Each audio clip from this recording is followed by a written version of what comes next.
चलिए दोस्तों, आज हम कक्षा 8 से संबंधित विज्ञान के प्रश्न पत्र को, जो एक सैंपल पेपर है, इसको हल करेंगे। देखेंगे कि आप कक्षा 8 से संबंधित प्रश्न पत्र को हल करेंगे और जानेंगे कि किस प्रकार के प्रश्न पत्र है वो आगामी बोर्ड परीक्षा में हमसे पूछे जाएंगे। विज्ञान के प्रश्न पत्र को हल करते हैं। पहला प्रश्न है, नायलॉन का उपयोग होता है कपड़े निर्माण में, रस्सी, तंबू बनाने में, दांत साफ करने का ब्रश बनाने में, या उपरोक्त सभी।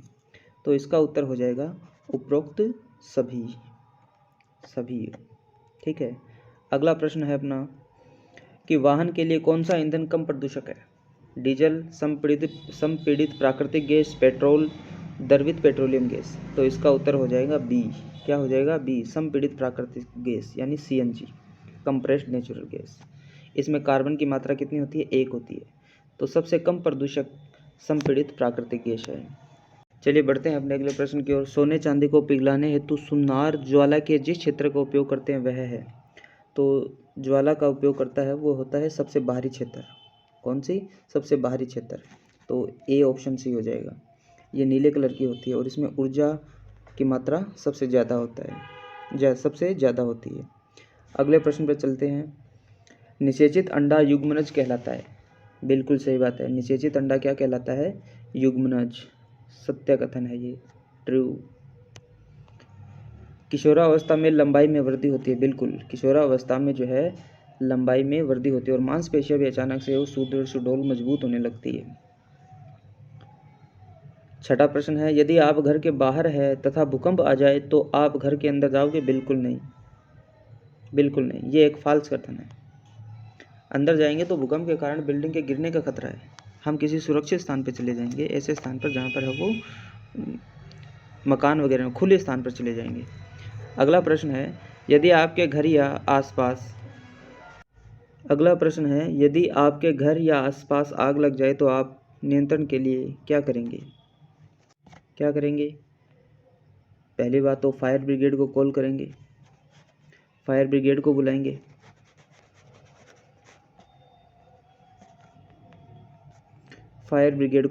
बुलाएंगे। और क्या करेंगे? जल डालेंगे, पानी का छिड़काव करेंगे और आग बुझाने का जो यंत्र होता है एक्सटिंग्विशर फायर, उसका उपयोग करेंगे और आग को नियंत्रित करने का प्रयास करेंगे। और जिनकी जान है वो आग में फंसी हुई है और आग में फंसे हुए लोगों को बाहर निकालने का प्रयास करेंगे। बढ़ते हैं अपने अगले प्रश्न की ओर। बाह्य निषेचन का एक उदाहरण लिखिए। देखिए दोस्तों, बाह्य निषेचन जो होता है वह किस में पाया जाता है?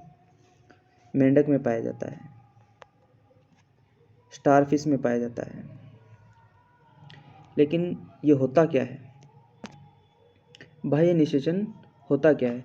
जब निषेचन जो है मादा के शरीर के बाहर होता है उसे बाह्य निषेचन कहते हैं। निषेचन का मतलब जो अंडाणु और शुक्राणु का जो संलयन होता है वह मादा के शरीर के बाहर होता है, तो इसे बाह्य निषेचन कहा जाता है। उदाहरण के लिए मेंढक और स्टारफिश। पुरुष हार्मोन का नाम लिखिए। टेस्टोस्टेरोन। क्या होता है? टेस्टोस्टेरोन।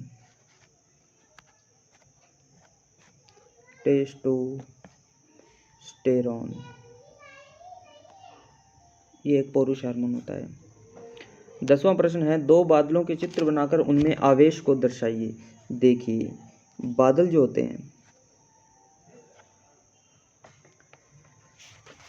दो बादलों के चित्र बनाने हैं।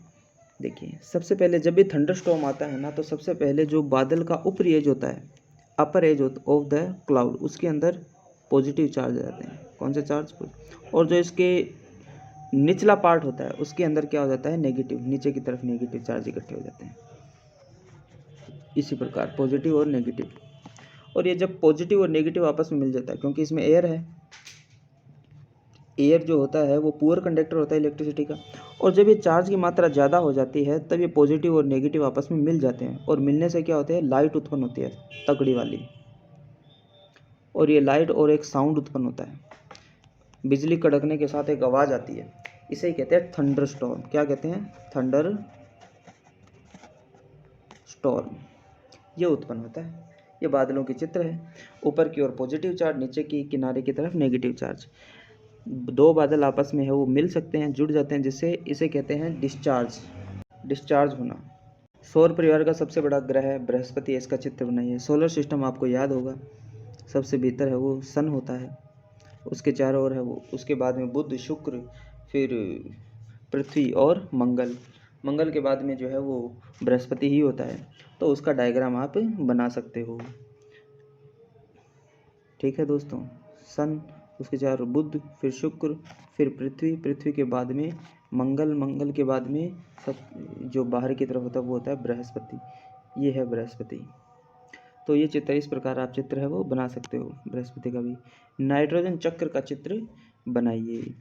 देखिए नाइट्रोजन जो होता है वह हमारे प्रोटीन का मुख्य घटक होता है और ये प्लांट्स को भी चाहिए।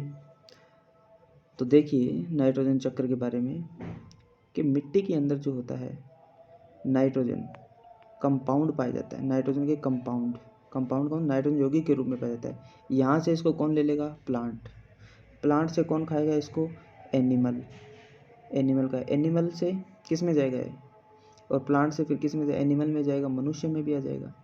और जब ये मर जाएंगे, डेड हो जाएंगे तो वापस है वो ये वातावरण में चला जाएगा, एयर में, और वहाँ से है वो बिजली कड़केगी या फिर नाइट्रोजन फिक्सेशन की क्रिया के द्वारा इन्हें वापस में मिट्टी में मिला दिया जाएगा। इस प्रकार नाइट्रोजन का चक्र है वो चलता रहता है। बड़ा ही सिंपल तरीके से समझाया गया है दोस्तों।